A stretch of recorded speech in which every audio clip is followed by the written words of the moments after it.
आज से देश भर में लागू हो गया है जीएसटी 2.0।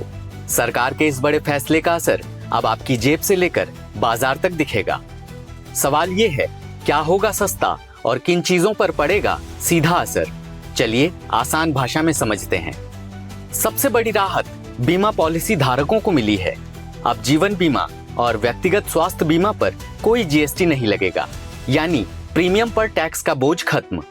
दवाओं को पूरी तरह छूट नहीं मिली, लेकिन इन्हें 5% स्लैब में डाला गया है। मंत्रालय का कहना है कि पूरी छूट देने से निर्माता इनपुट टैक्स क्रेडिट का लाभ नहीं ले पाते। डेयरी पर पूरी तरह से जीएसटी हटा दिया गया है, लेकिन सोया, बादाम जैसे प्लांट बेस्ड दूध पर अब 5% टैक्स लगेगा। फेस पाउडर और शैम्पू जैसे पर्सनल केयर प्रोडक्ट्स पर दरों में कटौती हुई है, जिससे ये उत्पाद अब सस्ते मिलेंगे। अगर आप बिना ड्राइवर वाली कार या अन्य सामान किराए पर लेते हैं तो उतना ही जीएसटी देना होगा जितना उसकी बिक्री पर लगता है।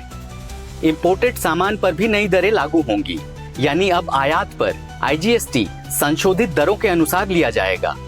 यात्रा क्षेत्र में ज्यादा बदलाव नहीं हुआ है। रोड ट्रांसपोर्ट पर 5% टैक्स जारी रहेगा। एयर टिकट्स में भी वही नियम। इकोनॉमी पर 5%, बिजनेस और प्रीमियम क्लास पर 18%। डिलीवरी सेवाओं पर भी नियम कड़े हुए हैं। अगर कोई अनरजिस्टर्ड वेंडर ई कॉमर्स के जरिए सेवा देता है तो जीएसटी की जिम्मेदारी अब ई कॉमर्स ऑपरेटर की होगी। तो कुल मिलाकर जीएसटी 2.0 से आम लोगों को बीमा, दवाइयों और रोजमर्रा की चीजों में राहत मिलेगी, लेकिन कुछ सेक्टर पर टैक्स का दबाव बना रहेगा।